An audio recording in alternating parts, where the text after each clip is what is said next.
नीचे हो गया है, नीचा हो गया है। ठीक है सर, ठीक है। इसका ऊंचा है।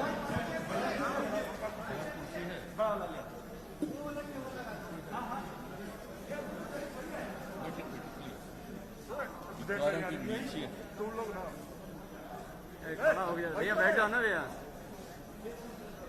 अरे यार चलो कैसे हो, प्रेस कॉन्फ्रेंस नहीं हो रहा है, बाहर हो रहा है यहाँ।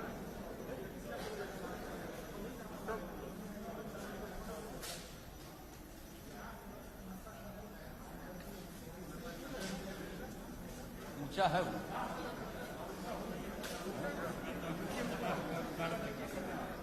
ये ऊंचा है ना, हो जाएगा हो जाएगा। ऊंचा कर दो, ऊंचा कर दो। ऊंचा है नहीं, ऊंचा है।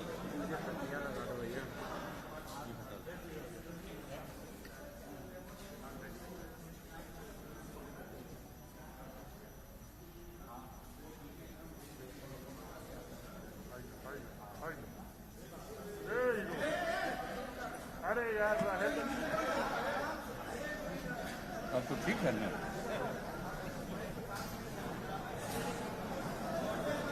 अब ठीक है। जी सर। ठीक है।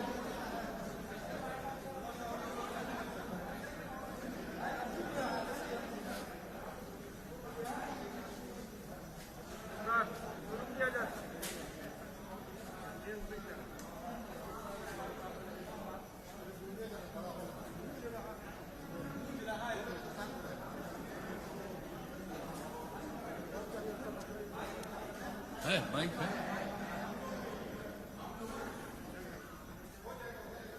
ये तो एक काफी है, यही दे दीजिए ना। नहीं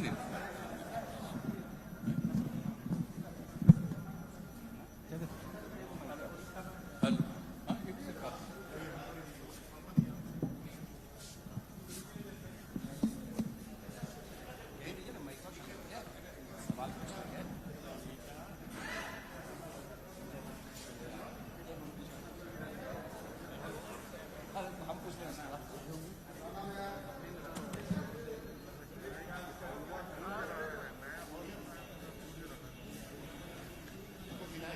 सीधा सवाल ही करें क्या? मुख्यमंत्री जी आज थोड़ा डाउन करके आवाज थोड़ा कम करिए। हाँ बोलिए ना। पहले आप अपनी बात बोल लीजिए। बैठो ना यार, गजब कैसे हो। नहीं फिर हम हटा देंगे यार कुर्सी। लाइट जा रहा है, नहीं समझ में आ रहा है। और तो जा रहा है, साइड होके करो। आज बिहार के विधानसभा चुनाव की घोषणा हो गई है। चुनाव आयोग ने इसके बारे में तिथियों की घोषणा कर दी है और आज ही इसका हो गया है। हम लोग तो इसका स्वागत करते हैं और ये होना ही था।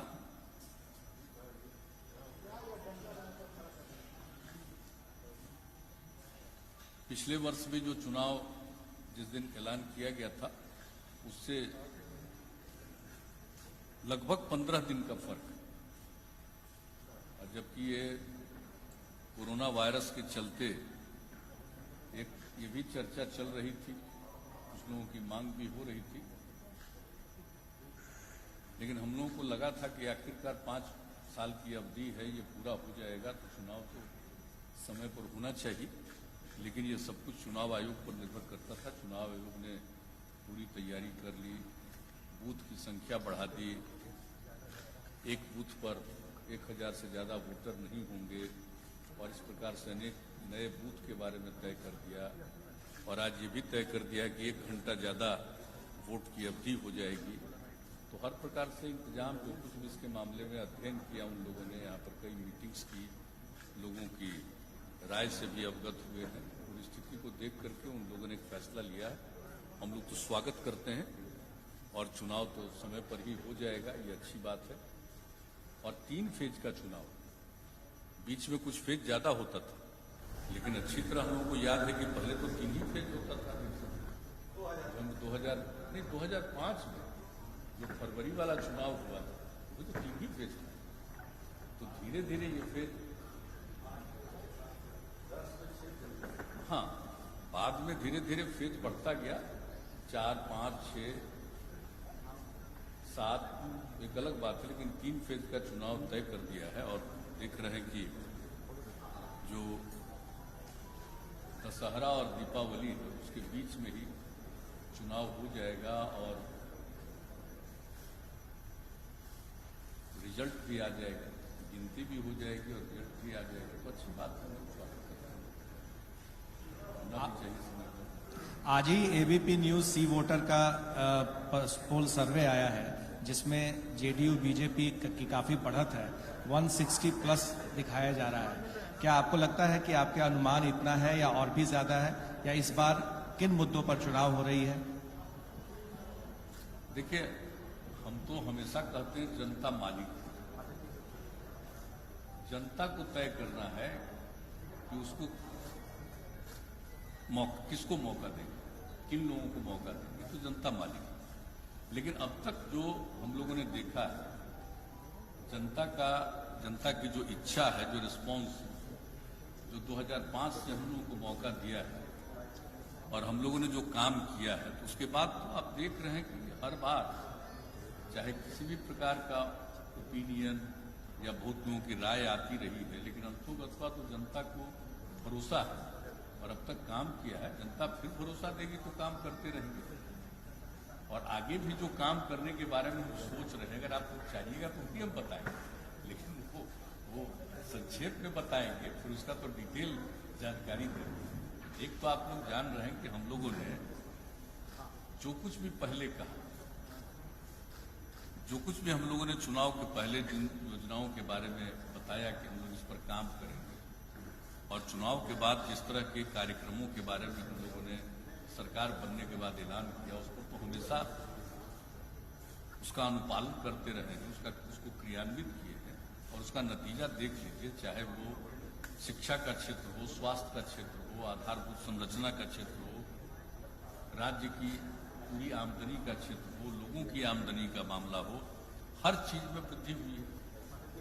और जो इस कार्यकाल में जिसका समय अब समाप्त हो रहा है और नया चुनाव होने वाला है, तो इस बीच में जो कुछ भी हम लोगों ने कहा था, हमने 7 निश्चय के माध्यम से जो निर्णय लिया और एक एक चीज का हम लोगों ने ऐलान कर दिया कि 7 निश्चय का जो हम लोगों ने किया, किस तरह से इसको हम लोगों ने क्रियान्वित किया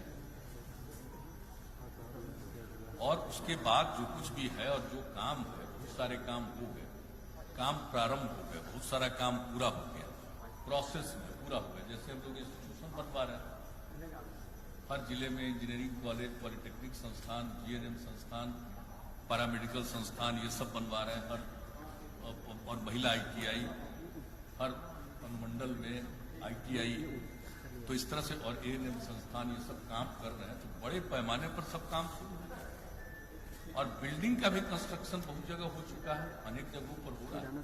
कई बार आदमी कुछ भी चाहता है, कुछ जगहों पर तो मान लीजिए जगह मिलने में विलंब होता है, लेकिन अब तो वो समस्या नहीं, सब जगह हो रहा है। नए मेडिकल कॉलेजेस का निर्माण, तो इन सब चीजों पर जो काम हुआ है, सारे संस्थानों का निर्माण, और फिर युवाओं को जो हम लोग प्रशिक्षण दे रहे थे आगे पढ़ने के लिए, ग्रेजुएशन से तो वो आगे पढ़े, उच्च शिक्षा को प्राप्त करें, इसके लिए हम लोगों ने जो कुछ भी काम शुरू किया, ये सब आप देख रहे हैं कि कितना अधिक संख्या में लोग इसका लाभ ले रहे हैं। 7 निश्चय में कोई भी चीज पेंडिंग नहीं है, हम लोगों ने सब पर क्रियान्वित किया। और आप समझ लीजिए कि अब जैसे 4 चीजों को लीजिए, तो हम बता रहे थे, यूथ वाला इंस्टीट्यूशंस का हो गया, और उसके बाद जो कुछ भी हम लोगों ने किया, कुशल युवा कार्यक्रम का, या स्वयं सहायता भत्ता योजना, स्टूडेंट क्रेडिट कार्ड करके जो हम लोगों ने उच्च शिक्षा के लिए 4 लाख रुपए तक की मदद, ये सब किया, अच्छी खासी संख्या में है। और जो कुशल युवा कार्यक्रम किया, 10 लाख से ज्यादा युवाओं ने प्रशिक्षण लिया। और जो हमारी उस पर यही राय थी, आप लोगों को ध्यान में होगा, हमने शुरू से कहा कि कोई भी आदमी को काम चाहिए तो उसको काम के लिए तो ट्रेनिंग होना चाहिए, तो उसके लिए जो कुछ भी हम लोग उसको ट्रेनिंग का इंतजाम करें, बेहतर संवाद के लिए, हर तरह से बात हो, तो एक एक चीज पर जो भी काम किया, कंप्यूटर पर काम करना ही सिखाया, तो एक एक चीज उसका लाभ 10 लाख लोगों ने लिया। स्वयं सहायता भत्ता योजना का भी लाभ लोगों ने लिया। तो जो कुछ भी हो, और जो हम लोग स्टूडेंट क्रेडिट कार्ड योजना चलाए उसका भी किया, ये सब तो स्टूडेंट वाला हम बता। इस वक्त महिलाओं को 35% का जो आरक्षण था हर क्षेत्र में सरकारी सेवाओं में, अब उतनी महिलाओं का नियोजन होने लगा। पुलिस वाले में अगर देख लीजिए तो जितना पुलिस में अब महिलाएं बिहार में आ रही है उतना शायद ही किसी राज्य में, वो हर तरह से काम किया। और इसके बाद जो बाकी 4 और 7 निश्चय के अंतर्गत था, हर घर नल का जल, हर घर तक बिजली पहुंचाना, हर इच्छुक परिवार तक, हर घर तक पक्की गली और नाली का निर्माण और शौचालय का निर्माण। देखिए काम बहुत तेजी से, और आपको मालूम है कि हमने इसके बारे में विस्तृत रूप से फिगर दिया है, और आप लोग चाहिएगा तो हम उसको फिगर को जो अब हम है रिलीज भी कर देंगे अपनी तरफ से। आज जो हम बात कर रहे हैं सारे फिगर्स, और जान लीजिए कि अक्टूबर तक वो जो कुछ भी हमने घोषणा की हो ही जाएगा। और जहां तक शौचालय वाली बात है वो लगभग पूरा हो गया है। और बापू जयंती के अवसर पर 2 अक्टूबर से समझ लीजिए कि उसका पूरे तौर पर वो काम पूरा हो जाएगा। सामुदायिक भी हम लोगों ने बनवाया है, जिसको अपने घर में, घर ऐसा है नहीं कि गरीब लोगों को, तो सामुदायिक भी बना दिया हमने, और बना करके एक एक चाबी उसको दे दिया कि उसको आप देखिए। शहरों में भी किया, तो अभी हाल ही में आपने देखा कि कितना उसका हम लोगों के द्वारा उद्घाटन हो। तो एक एक चीज का काम, और आप समझ लीजिए कि ये सब काम किया है। और इस प्रकार से और भी कई योजनाएं जो हम लोगों ने चलाई 18 में, इसके अलावे भी 7 निश्चय के अलावे जो बहुत सारा काम हम लोगों ने शुरू करवाया, वो भी बहुत तेजी से काम हुआ। इसलिए जो कुछ भी काम, और पहले का भी काम, अब सड़क वाले में देख लीजिए कि सड़क वाले में पहले हम लोगों का था राजधानी पटना सुदूर इलाके से चलकर 6 घंटा से ज्यादा समय नहीं लगे, और उसके बाद हम लोगों ने लक्ष्य रख दिया 5 घंटा का समय। अब उस पर जितना तेजी से काम हुआ, सड़कों का चौड़ीकरण, बाईपास, फ्लाईओवर, कितना तरह का चीज हम लोगों ने उसको एलिवेटेड रोड, ये सब कुछ करवाया, और उस पर कितनी योजनाओं को हम लोगों ने स्वीकृत किया, एक एक क्षेत्र में काम हुआ। तो इसलिए देखिए हमने जो कुछ भी शुरू से वादा किया और जिस बात की घोषणा की, उसका एक एक काम हम लोगों ने किया। और इस बार भी जो हम 7 निश्चय का बता दिए, और कई योजनाओं के बारे में जो भी काम किया उसका कितना लाभ लोगों को हुआ, महिलाओं के लिए कितना किया कि भाई घर में अगर लड़की पैदा हो तो खुश होना चाहिए, तकलीफ में नहीं जाना चाहिए, और उसके लिए जो जो और नई नई स्कीम हम चला करके दिए, उसका सबको लाभ कितना मिल रहा है। सर एक चीज बताइए, पिछली बार आप गए थे सर, पिछली बार चुनाव में जब आप गए थे तो 7 निश्चय आपने उसको डिवाइस किया था, प्रोग्राम किया था, जिसको आपके अदर एलाइज ने अडॉप्ट किया। इस बार क्या आप वैसा ही कुछ करने वाले हैं अगले 5 सालों के लिए? मेरा दूसरा सवाल आपसे है कि जब भी विधानसभा चुनाव लड़े हैं तो उसका इतिहास ये रहा है कि आप बीजेपी से ज्यादा सीटों पर चुनाव लड़े हैं, तो क्या आपकी आकांक्षा है कि लोकसभा में आप बराबरी पर लड़े, इस बार आपको ज्यादा सीटें मिलनी चाहिए? तीसरी बात है सर, क्या आपको लगता है कि रामविलास पासवान की अब आपको एनडीए में कोई जरूरत नहीं रही?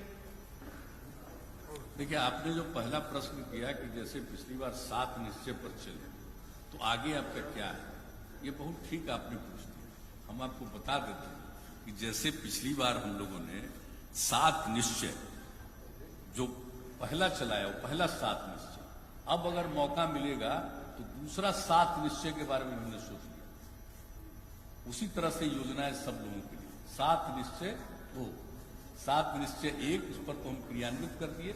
और एक बात हम बता देते हैं, जो हम 7 निश्चय 2 की बात कर रहे हैं, उसमें हमने यह भी प्रावधान रखने के बारे में निर्णय किया है, मन है मेरा, कि भाई जो भी हम काम कराएंगे उसका अनुरक्षण होगा, मेंटेनेंस होगा। ऐसा नहीं है कि हम किसी के लिए कुछ बना दिए, हर घर नल का जल दे दिए, उसका मेंटेनेंस अगर नहीं हो, हर घर तक पक्की गली और नाली का निर्माण कर दिया, उसका मेंटेनेंस नहीं हो, बिजली का कनेक्शन दिया, उसका मेंटेनेंस नहीं हो, ये ठीक बात नहीं है। शौचालय वगैरह का, तो हर चीज का मेंटेनेंस जैसे हमने पहले ही से कर दिया, सड़कों का और पुलों का मेंटेनेंस के लिए हमने पॉलिसी बना दी और उसके हिसाब से कहा, और इसको हम तो एकदम बिल्कुल इसको लोक शिकायत निवारण कानून के अंतर्गत भी डाल दिए, ताकि अगर कोई गलती करेगा, मेंटेन नहीं करेगा, अनुरक्षण नहीं करेगा, तो न सिर्फ अनुरक्षण किया जाएगा बल्कि इसके लिए जिम्मेदार व्यक्ति के ऊपर कार्रवाई भी की जाएगी। एक बात मुझे बताएं, तो अब भी पुनः एक और 7 निश्चय के बारे में हमने सोचा, अगर आप कहिएगा तो उसके बारे में कुछ बताते जो हम सोचे सच्चे थे, उसका डिटेल तो फिर हम रिलीज करवाएंगे, उसका एक एक आइटम और उस तरह से करके। अभी मोटे तौर पर जो हमने सोचा, और इसके बारे में ऐसा मत समझिएगा, हम जो काम कर रहे हैं तो हम फीडबैक लेने की भी कोशिश करते हैं कि लोगों के मन में क्या है। हम अगर कोई काम करवा रहे हैं तो पहले कुछ नहीं था, अब काम हो रहा है, तो लोगों की इच्छा होती है कि हमारा और ये काम होना चाहिए। तो इसको भी इतने दिनों पर काम करते हुए हमने जो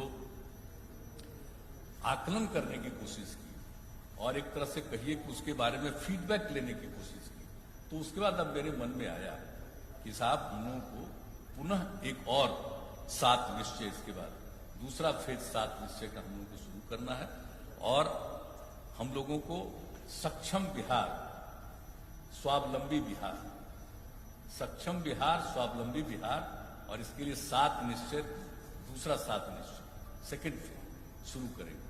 और पहला है यूथ के लिए हम लोगों ने सोचा है, पहला है हमारा युवा शक्ति बिहार की प्रगति। अब उसमें युवाओं को, एक तो सबको मालूम है कि भाई राज्य सरकार में या कहीं भी केंद्र सरकार में या किसी भी राज्य में हर एडुकेटेड व्यक्ति को या किसी को भी, सबको तो सरकारी नौकरी नहीं मिल सकती, उसकी तो एक सीमा है, लेकिन उनकी ट्रेनिंग इतनी होनी चाहिए, न सिर्फ एजुकेशन बल्कि उसके अलावा उनकी ट्रेनिंग इस तरह से होनी चाहिए कि साहब उनको काम मिले, हर प्रकार का काम मिले। इसके लिए जो हम प्रशिक्षण का काम कर रहे हैं उसमें और सुधार लाए।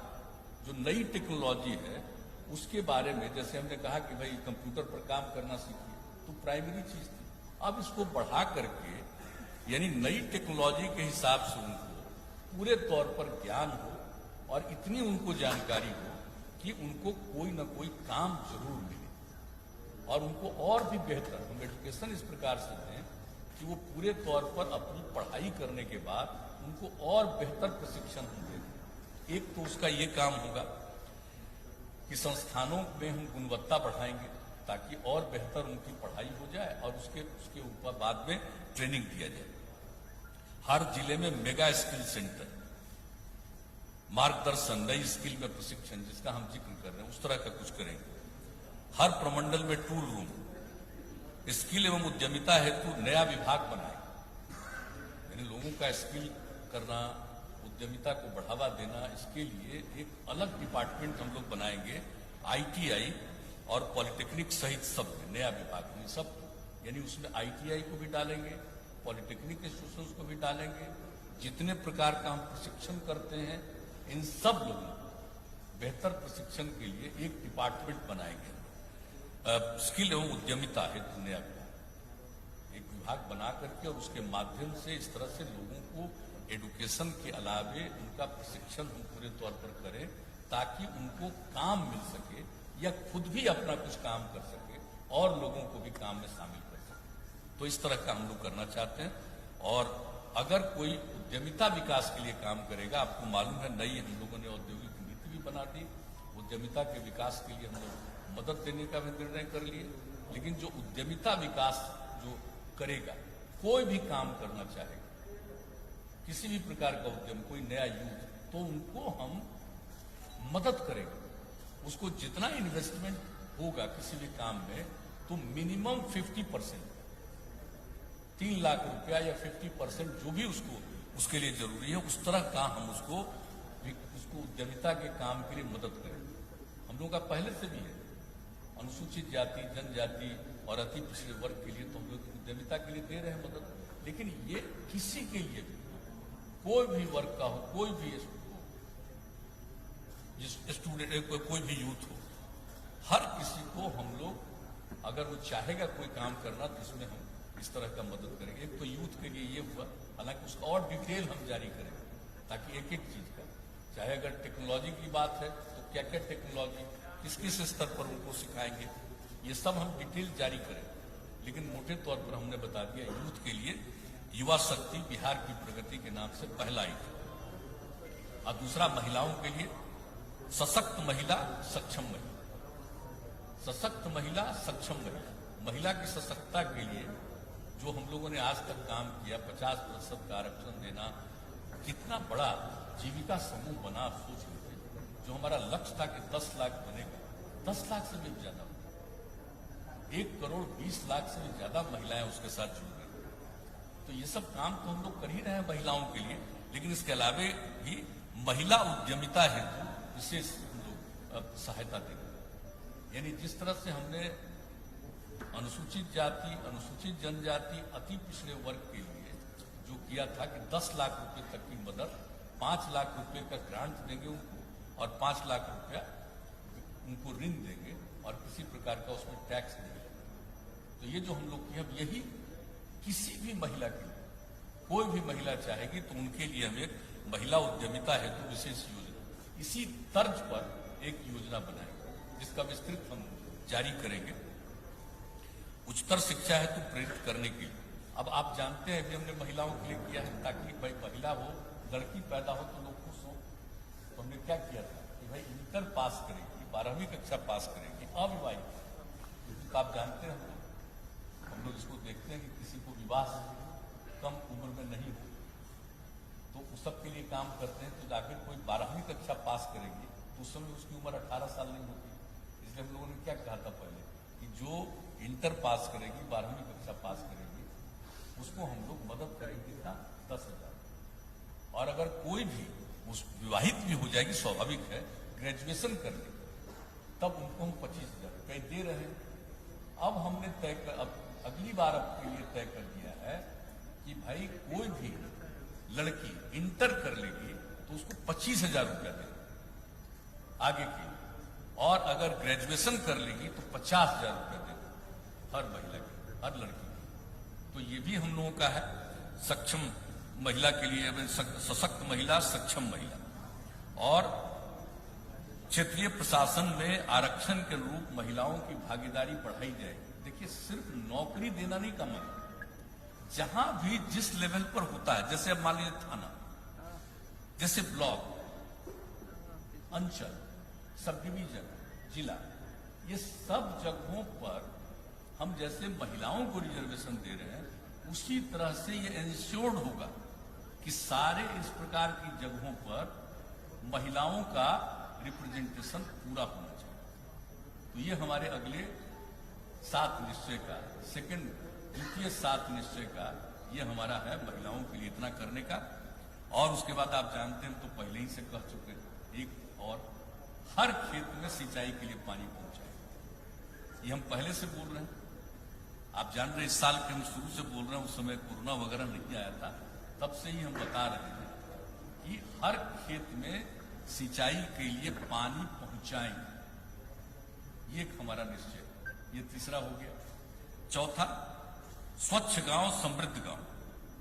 अब हर घर तक बिजली तो पहुंचा दी, अब हर गांव में, हर अनुमंडलीय गांव ही नहीं कहिए, हर गांव में पूरे तौर पर, सिर्फ पंचायत की बात नहीं कर रहे, हर गांव, चाहे गांव हो, मोहल्ला हो, एकदम बिल्कुल हम लोग सोलर स्ट्रीट लाइट लगवाएंगे। हर गांव सोलर स्ट्रीट लाइट, ये हमारा अगला निश्चय, गांव को विकसित करने का। स्वच्छ गांव समृद्ध गांव। और ठोस एवं तरल अपशिष्ट प्रबंधन, इसका ट्रायल करवा करके देखें, कंप्लीट एकदम ठोस और तरल अपशिष्ट प्रबंधन का हर गांव का इंतजाम, मैंने कोई भी गंदी चीज नहीं रहेगी। और हमने तो प्रयोग देखा है, ने एकदम बिल्कुल सब चीज को अगर ठीक किया जाता है तो उसका उपयोग 85% होता है, जिसको वेस्टेज मान करके लोग फेंकता है, 85% उसका इस्तेमाल होता है और बेहतर ढंग से होता है। और सब चीज का किस प्रकार से हम उसको अच्छा बेहतर ट्रीटमेंट करके किस तरह से कोई काम कर सकते हैं, तो ये प्रयोग करके देखा गया। तो अब लोग अगली बार करेंगे ठोस एवं तरल अपशिष्ट प्रबंधन। और जैसा हमने कहा था कि पूर्व का जो 7 निश्चय योजनाओं के अंतर्गत जो भी हम काम किए, उसका अनुरक्षण, मेंटेनेंस, ये हर हालत में उसका मेंटेनेंस हो। ये नहीं है कि किसी चीज को दे दिया और वो चीज आगे उसके लिए खराब हो गया, ये नहीं हो सकता। उसको मेंटेन करके चलाना है हर तरह से, जिसका हम जिक्र कर दिए। और पशु एवं मत्स्य संसाधनों का विकास, वो गांव में रखते हैं, पशु एवं मत्स्य संसाधनों का भी विकास करने के लिए उनको जो मदद कर सकते हैं वो करेंगे पूरे तौर पर। उसका स्वच्छ शहर विकसित शहर, शहरों के लिए, गांव के लिए तो हम बता दिए, शहर के लिए भी यही जो है ठोस एवं तरल अपशिष्ट प्रबंधन, यानी कोई गांव का ये चीज कचरा ऐसे ही नहीं रहे। वृद्ध जनों हेतु आश्रय स्थल, लोग होते हैं बुजुर्ग लोग, उनके रहने की जगह नहीं, परिवार में उनको दिक्कत होती है, बाहर रहना चाहते हैं, तो हर जगह हम लोग बनवाएंगे, हर शहर में हम लोग आश्रय स्थल, वृद्ध जनों के लिए आश्रय स्थल का निर्माण कराएंगे, ताकि हमारे जो भी वृद्ध जन जिनको किसी प्रकार की कठिनाई है, परिवार में उनको कोई देखने वाला नहीं है, तो वैसे लोगों के लिए आश्रय स्थल बनाएंगे वृद्ध जनों के लिए। और शहरी गरीबों हेतु बहुमंजिला आवासन करने। अब शहर में देखते हैं कहां कहां सब ऐसे ही बसा रहता है, सबके लिए बहुमंजिला आवास का निर्माण कराएंगे, चाहे किसी भी शहर में। सिर्फ हम पटना की बात नहीं कर रहे, नगर निगम की बात नहीं कर रहे, चाहे नगर परिषद हो, नगर पंचायत हो, जितने भी शहर कहीं से भी आकर के वहां पर रह रहा है, उसको रहने की जगह नहीं है, तो हम लोग मल्टी स्टोरीड बिल्डिंग बना करके सबको एकोमोडेट कराएंगे और सबको रखेंगे। यह हमारा एक है। और जितने सभी शहर और महत्वपूर्ण नदी घाट, सिर्फ शहर ही नहीं, अब जैसे पटना शहर गंगा नदी के किनारे, इस तरह से जो भी शहर या कोई भी जहां घाट है, उसके घाटों पर विद्युत शवदाह गृह सहित मोक्ष धाम का निर्माण। ये कहीं इंतजाम नहीं रहता है, उसके चलते लोगों को तकलीफ, कहीं कहीं उनको अंतिम संस्कार करना पड़ता है। और देखिए जो बिजली वाला इंतजाम जहां किया गया है, लोगों को सहूलियत हो गई, इसलिए हर जगह विद्युत शवदाह गृह सहित मोक्ष धाम का निर्माण कराया जाएगा। ये स्वच्छ शहर विकसित। छठा, सुलभ संपर्कता। अब एक बात हम पहले ही कह चुके हैं कि गांव को, तो हर गांव को पक्की सड़क से जोड़ने का लगभग काम पूरा हो गया, हो रहा है, हो जाएगा। लेकिन इसके अलावे कई गांवों को जोड़ करके बेहतर सड़कों के साथ उनका जोड़ना उपयोगी है। मान लीजिए प्रखंड में जाना है, मंडल में जाना है और कोई जरूरी जगह पर जाना है, तो उसका भी हमने पूरे तौर पर सर्वेक्षण करके गांव-गांव को जोड़ करके बेहतर सड़क तक पहुंचाने के लिए, ताकि उनको किसी भी प्रकार की सुविधा नहीं। तो आसपास के गांव को जोड़ते हुए मुख्य पथों और महत्वपूर्ण स्थानों तक संपर्कता हेतु नई सड़कों का निर्माण, जैसा हमने कहा, चाहे अनुमंडल हो, थाना हो, प्रखंड हो, ताकि किसी प्रकार की दिक्कत नहीं। अब गांव तो जुड़ गया, कहीं भी जा सकते हैं, लेकिन अब इसको देखा जाएगा कि भाई गांव को तो जुड़, अब इस तरह का पूरे इलाके में देखा जाएगा कि भाई और कई गांवों को, अगल बगल के गांव को जोड़ते हुए हम किसी मेन और सड़क है वहां पर पहुंचा दें, ज्यादा जल्दी वो पहुंच सकता है। तो ये काम अब अगले निश्चय में करेंगे, इसका ऐलान हमने पहले किया। और दूसरा चीज, जितना भी शहरी इलाका या मुख्य सड़कें जहां से भी गुजर रही, वहां पर आबादी का घनत्व, तो उसमें आने जाने के लिए कितना भी सड़क बनवाइए दिक्कत होती, तो उन सब जगहों पर बाईपास सड़क का निर्माण हम लोग करवाएंगे। और जहां जरूरत होगा फ्लाईओवर का निर्माण कराएंगे। यहां देख रहे हैं पटना में कितना फ्लाईओवर का निर्माण करें, और कई जगहों पर कर रहे हैं। तो उसी तरह से हम लोग करेंगे, अपनी तरफ से जितनी सड़कें उसका करेंगे। और मान लीजिए कोई NHAI का, NH का है, तो उन लोगों को हम लोग रिकमेंड करेंगे कि यहाँ पर करिए, लेकिन अपनी तरफ से जितना भी है सबका बाईपास हम लोग करवाएंगे। तो इसलिए समझ लीजिए सुलभ संपर्क, इसका नामकरण हमने किया सुलभ संपर्क का। चाहे गांव में हो, शहर में, किसी भी सड़क से जा रहे हैं, किसी तरह की कठिनाई नहीं। एक तो ये हो गया छठा। और सातवां, सबके लिए अतिरिक्त स्वास्थ्य सुविधा, चाहे पशु हो या मनुष्य हो, सबके लिए स्वास्थ्य सुविधा। जो हमने थोड़ा देखा, तो ये देखा है कि गांव वगैरह में जो हमारा हेल्थ सब सेंटर है वो ठीक से फंक्शनल नहीं। और दूसरी तरफ देखते थे कि गांव में लोग पशुपालन करते हैं, रखते हैं, उनका जानवर अगर बीमार हो गया तो उसका कोई ट्रीटमेंट ठीक ढंग से नहीं होता। तो इसलिए हमने तय कर दिया है कि बेहतर स्वास्थ्य सुविधा, यानी चाहे पशु हो या मनुष्य हो। उसके लिए एक आइटम यह भी होगा, और गांव में जो नई टेक्नोलॉजी आ गई है उसके माध्यम से लोग तुरंत खबर कर सकते हैं और वहां से आएगा, और एक एक तरह का उसका हम और डिटेल देंगे कि एक एक तरह की सुविधा लोगों को हो जाए, और गांव में भी रहने वाले लोग हैं उनको भी प्राइमरी तौर पर, प्राथमिक तौर पर जो ट्रीटमेंट हो सकता है चाहे मनुष्य और पशुओं के लिए। तो ये भी हमने देखा है कि इतना काम कर रहे हैं, तो कई जगहों पर से ये बात आई कि जो पशुपालन करते हैं उनका पशु अगर बीमार हो, चाहे कोई भी पशु हो, तो उनको दिक्कत हो। तो इसलिए अब हमने एक 7 निश्चय भी, 7वां निश्चय हमारे दूसरे 7 निश्चय का 7वां पॉइंट है, सबके लिए अतिरिक्त स्वास्थ्य, यानी मनुष्य हो या पशु हो, सबके लिए अतिरिक्त स्वास्थ्य। तो 7 निश्चय का दूसरा हिस्सा अब हम फिर अगर जनता मौका देगी तो हम ये करेंगे और पूरे तौर पर उसको मेंटेन करेंगे। हाँ, आप जो कहिएगा आप वही करेंगे। अभी देखिए कोई बात आपस में भी बात नहीं हुई है, अब डिक्लेयर हो गया है, स्वाभाविक है बातचीत होगी, हमको नहीं लगता है। और जो बात बोले हम लोगों को बिल्कुल माननीय रामविलास पासवान जी के प्रति हम लोगों की जो शुरू से एक अच्छा संबंध रहा है, कौन क्या बोलता है उस पर नहीं, इसलिए इन सब चीजों को देखना है, बीजेपी को भी देखना है। ये जो 14 के बाद से 14 से जो उनके और एलाइन है उनको भी देखें और सब चीज को देखें, उन लोगों को उस पर पूछिए। और निश्चित रूप से अब आ गया है, ऐलान हो गया, इसलिए अब बहुत ही कम समय में ही, अब ज्यादा समय तो है नहीं, इसके बारे में तय करना होगा। चुनाव आयोग ज्यादा तैयारी कर रहा है, चुनाव आयोग को तो तैयारी करना उनका कर्तव्य है। नहीं तो नहीं है, नहीं तो है ही, हम लोगों की तरफ से तो किसी प्रकार का कोई है नहीं, जो भी होगा बातचीत, हमको लगता है वो लोग अपना उन लोगों के साथ बातचीत कर रहे होंगे और बातचीत का अंतिम रूप कर,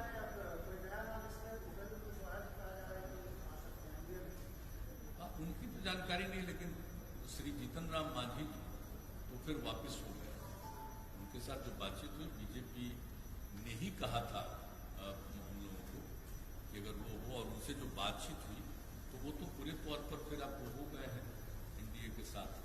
आपको लगेगा कि मांझी जी के आने के बाद आपको रामविलास की जरूरत नहीं? नहीं, ऐसा नहीं। देखिए जो भी लोग हैं बीजेपी के साथ में, उन लोगों को देख लें, उनकी इच्छा थी।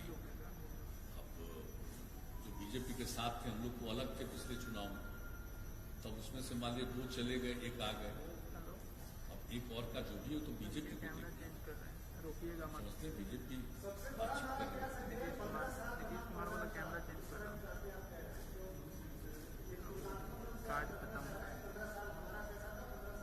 जी हाँ बिल्कुल, हम तो प्रारंभ से ही कर रहे हैं, और हमने तो 7 तारीख को जो मेरा पॉलिटिकल था यही से इस बात को कहा दिया। ये 15 साल का काम देख लीजिए, और नई पीढ़ी तक, यूथ तक एक एक चीज को बता दीजिए, क्योंकि जो कम उम्र का आदमी उस बेचारे ने देखा नहीं है पूरा हाल, वो कहाँ महसूस किया है अंधेरा को, या सड़क की क्या हालत थी, या शाम होने के पहले ही कोई घर से बाहर नहीं निकल सकता था लॉ एंड ऑर्डर का या किसी चीज का। या कुछ लोग आजकल रोजगार की बात करते हैं, हंसी वाली बात, क्या रोजगार देते? अभी तो हमने फिगर जारी किया है, उसी समय 7 तारीख को हमने बता दिया था, बल्कि उससे ज्यादा ही रोजगार मिला। तो और दूसरी बात, हमने तो अपने निश्चय में आपको बता दिया, अगले निश्चय में भी, कि किस तरह से हम ज्यादा से ज्यादा और लोगों को अपना काम कर सके, उनको काम करने के लिए भी सहायता और उनकी ट्रेनिंग, ये सब करेंगे।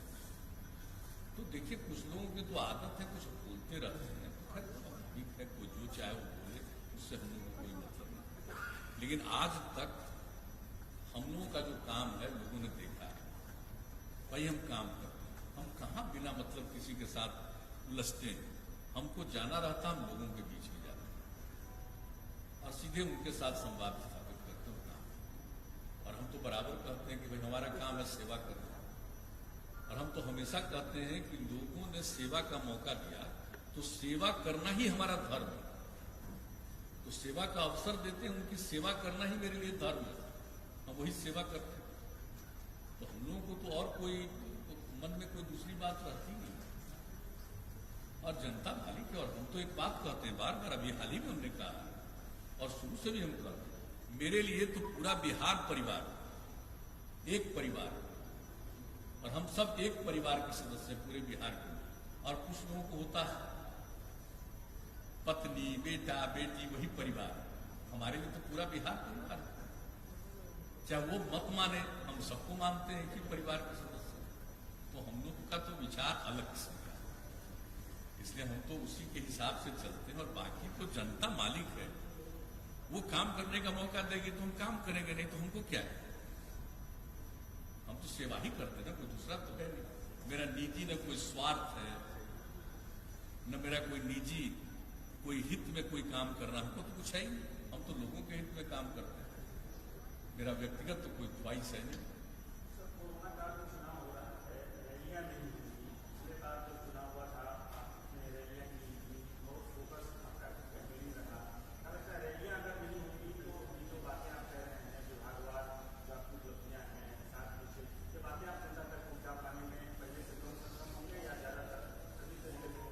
देखिए, जहां तक कोरोना की बात है, आप बिल्कुल सही कह रहे हैं।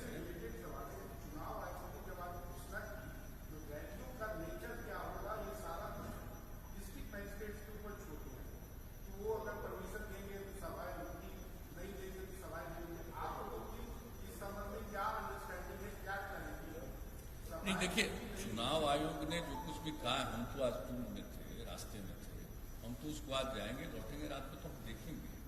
लेकिन आप जो कह रहे हैं तो उसके हिसाब से अगर यही उन्होंने कहा है तो भाई मीटिंग तो होगी। हमको जो लगता है हर पार्टी को मीटिंग करने का, हाँ, लेकिन मीटिंग में एक थोड़ी दूरी बना करके रखने की कोशिश करनी चाहिए, एक बात अलग है। लेकिन आप जानते हैं कभी कभी कितना भी लोगों को कहिए तो बहुत दूर नहीं रह पाते हैं। हम लोग जितना भी कहते हैं लोगों के बीच में यही प्रचार करते हैं कि दूरी मेंटेन करिए, मास्क का इस्तेमाल करिए, हाथ साफ करिए। 65 साल से अधिक उम्र वाले जितने हैं घर के अंदर अकारण मत लीजिए, गर्भवती महिलाएं हैं, कोई अन्य प्रकार की बीमारी से पीड़ित है, बच्चे हैं 10 साल से कम उम्र के बच्चे और बच्चियों को, इनका ख्याल रखिए और अकारण घर से न निकले। तो ये सब एक एक चीज को प्रचारित करते हैं, लोगों को समझाते हैं। और आप देखते हैं कि कोरोना तो एक विचित्र चीज है ना, दुनिया भर कभी ऊपर जाता है, नीचे आता है, ऊपर चला जाता है। अब दिल्ली में नीचे हुआ फिर बढ़ गया, सुन रहे हैं कि इंग्लैंड में बढ़ रहा, तो कहीं भी बढ़ रहा है, हमारे यहाँ तो बहुत घट रहा है। और आपको हम बता देते हैं कि कोरोना की स्थिति जो हुई है, जो बात करते रहते थे, इतना ज्यादा हम लोग रेगुलर इस चीज को मॉनिटर करते रहे, लोगों से बातचीत करते रहे, और हमारी ख्वाहिश थी कि हर चीज में हम नेशनल एवरेज से ऊपर जाए। अब देख लीजिए, जांच में भी चलेंगे, अब 2.25 लाख तक जांच करते हैं, उससे भी ज्यादा किसी दिन जांच हुई प्रतिदिन। और जांच होने से हो जाता है कि कोई भी आदमी को, अब कहा गया कि भाई अपनी इच्छा से भी जांच कराइए, सिर्फ कोई बीमार दिख रहा उसका जांच नहीं, बल्कि स्वयं भी कराना चाहिए। तो अब इस तरह से हम लोग कर रहे हैं।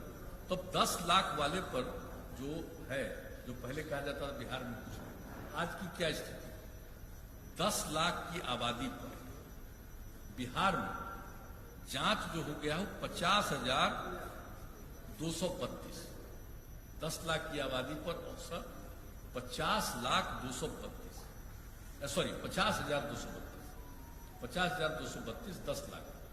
और देश का एवरेज है 10 लाख की जनसंख्या पर 48,886।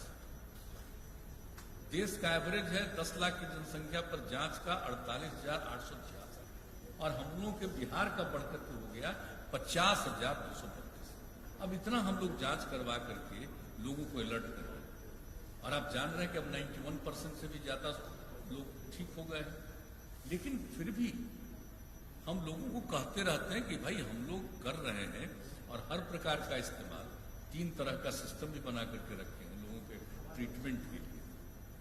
ये सारा काम किया, लोगों को मदद करना, डॉक्टर्स के द्वारा मदद करना, सब तरह की बात हो रही। लेकिन ये कोई नहीं जानता है कि फिर ये बढ़ सकता है, तो लोगों को सचेत रहना है, सजग रहना है।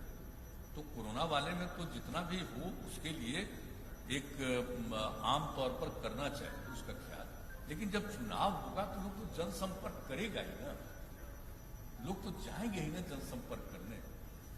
और वोट के बारे में तो तय कर दिया कि 1 घंटा बाद तक करेंगे और 1 लाख से माने 1000 से ज्यादा एक बूथ पर नहीं रहेगा। तो ये सब तो बात हो गई। तो उसी तरह से लोग जनसंपर्क तो करेंगे, लेकिन हम लोग देख लेंगे। हम लोग कोई मीटिंग में जाएंगे तो जो प्रावधान रहेगा उसके हिसाब से हम लोग पार्टी और अपने जो हम लोगों का अलायंस है उनके लोगों को यही कहा जाएगा कि उसी तरह से हम लोगों को करना चाहिए। और आप जानते समय तो अब इतना है नहीं। आप देख लीजिए कि जिस दिन से नॉमिनेशन फाइल तो आप समझ लीजिए कि पहला बार जिस दिन नॉमिनेशन फाइल करके विड्रॉवल का लास्ट टाइम था, उसके बाद से ही ना प्रचार शुरू कर सकते हैं। तो उसको देख लीजिए तो कितना दिन मिलेगा, 1 महीना भी नहीं मिलेगा, 1 महीना से भी कम मिलेगा। तो पूरे बिहार में 3 फेज में है, तो कितना भी चाहेंगे तो हम लोग हर जगह तो नहीं जाएंगे, तो वीडियो कॉन्फ्रेंसिंग के जरिए भी करेंगे, जाएंगे भी और शाम में लौट करके वीडियो कॉन्फ्रेंसिंग के जरिए भी लोगों से बातचीत करेंगे हम लोगों के मन में। लेकिन देख लेंगे कि चुनाव आयोग के द्वारा जो प्रावधान किया गया उस प्रावधान के मुताबिक हम किस तरह से अभियान चला सकते हैं, उसको देख करके उस हिसाब से अभियान चलाएंगे।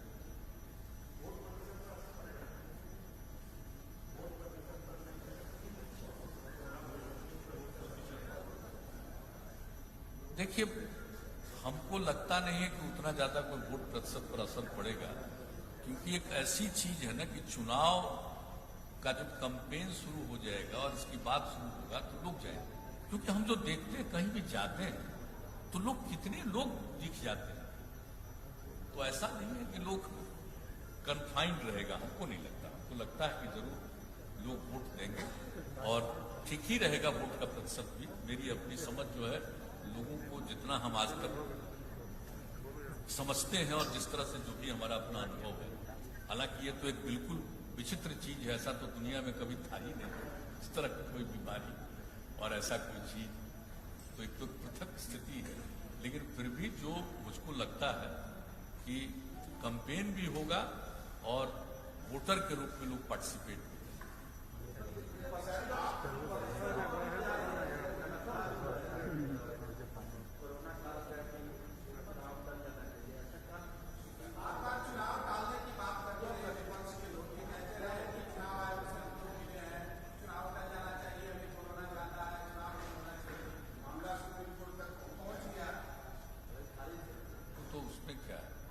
देखिए, तो चुनाव आयोग का संवैधानिक अधिकार है, इसमें किसी का इंटरफेरेंस नहीं। ये चुनाव आयोग का संवैधानिक अधिकार है और चुनाव आयोग ने जो तय किया उसी के मुताबिक होना है। अब कोई नहीं चाहते थे वो क्या करेंगे, चुनाव में भाग नहीं लेंगे। हमको तो ऐसा नहीं लगता कि कोई चुनाव, सब लोग चुनाव में भाग लेंगे। अब बोल जो भी रहे थे,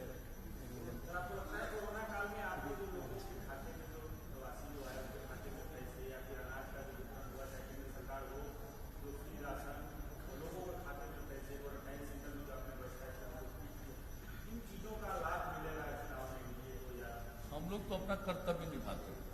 हम नहीं सोचते हैं कि कोई लाभ या नुकसान की बात, वो तो मेरी ड्यूटी थी ना। हमने तो एक एक बात कह दिया है। बाहर जो लोग थे फंसे हुए, सबका फोन पर लोगों को मालूम है किस तरह से बात किया गया। सीएम ऑफिस, आरसी के यहाँ और आपदा प्रबंधन का जो दफ्तर है यहाँ, वहां पर टीम लगा करके एक एक आदमी की बात। और तभी तो हम कहे कि वहां के सरकार को कहेंगे और लोगों को 1-1 हजार रुपए का मदद। तो ये सब काम किए हैं और कई शहरों में और कई जगहों पर तो हम लोगों ने लोगों के खिलाने का भी इंतजाम किया। कौन सा काम नहीं किया। और जब लोग आए और बड़ा खुशी हुई कि ट्रेन की बात हम लोग भी चाहते थे, जब यहाँ पर आए तो यहाँ पर क्वारंटाइन सेंटर और जहां भी जिनको रखना था रखे। 8 जगह के लोग जो आ रहे थे उनको, बाकी लोगों को कहा गया होम आइसोलेशन में रहिए। सबको हम लोगों ने मदद किया। और क्वारंटाइन सेंटर में जो लोग रहे, आप देख लीजिए कि एक व्यक्ति पर 14 दिन में 5300 रुपये हम लोग खर्च किए। तो हर तरह से हम लोग को जो ड्यूटी थी, जो कर्तव्य था, तो हम अपना ड्यूटी करेंगे। ये हम थोड़ी कहेंगे कि हम जो ड्यूटी कर रहे हैं तो इसका हमको लाभ मिलेगा, या सोचते ही नहीं है कभी। ये तो मेरा ड्यूटी करना मेरा फर्ज है, ये तो सेवा का अंग है।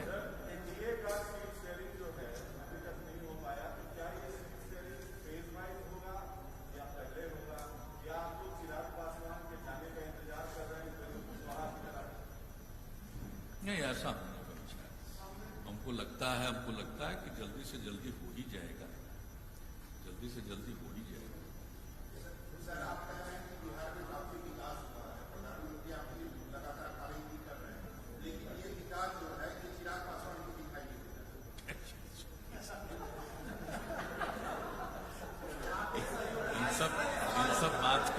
इन सब बातों को भूल जाइए। हम उन बातों पर ध्यान दें।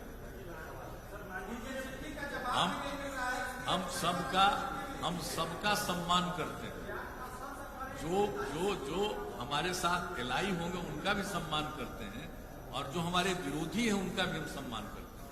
उनको अधिकार है मेरे ऊपर जितना बोले, हम नहीं बिना मतलब का बोले। हम थोड़ा बहुत भले ही कभी कभी जरूरत होता है तो बोल देते हैं, लेकिन हम सबको इज्जत करते हैं अपने स्वभाव के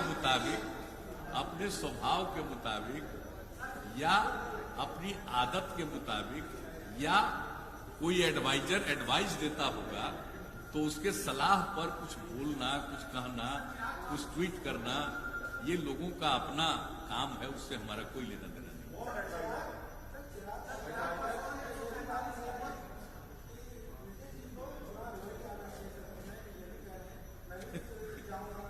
हमको नहीं पता। अब हम लड़ते हैं कि सबके लिए लड़ते हैं।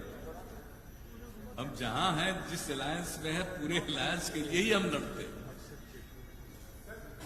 ये कोई हमको कहेगा, ये हमको आश्चर्य लग रहा है इसको उठ रहे। ये तो कैंडिडेट भी लड़ता है और पूरा चुनाव भी हम लड़ते हैं।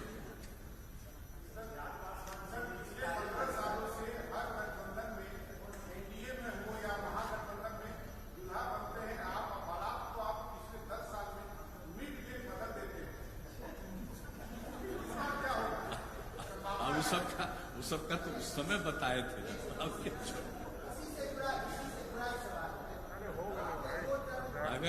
अगर जो एक्सप्लेन कर देते लोगों के सामने, तीनों पर कहां थी। इसलिए अब उसको, अब जो कुछ भी हुआ, चलिए पुरानी बातें हैं, लेकिन आप देख लीजिए कि इतने दिनों से जो भी काम किया, अब आप याद कर लीजिए कि जो 15 में हमने ऐलान किया, आखिर अलायंस बदला, लेकिन एग्जीक्यूशन तो उसी का किया हमने ना।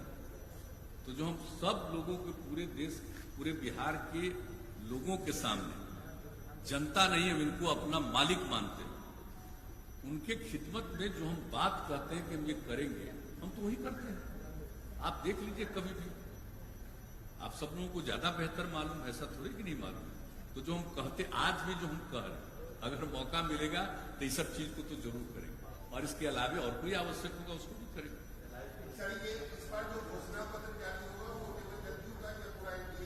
नहीं, जो चाहे कर सकता है सर, जो चाहे कर सकता है। तो मेरा अपना ड्यूटी है ना कि हम इतने दिन से काम कर रहे हैं, तो हर बार बताते हैं कि अगली बार क्या करेंगे।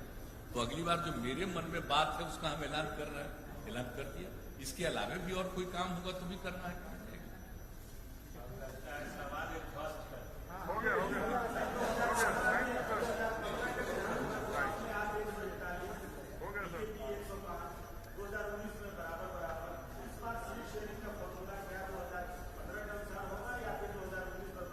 इस सब की अभी कोई सार्वजनिक बातचीत की आवश्यकता नहीं।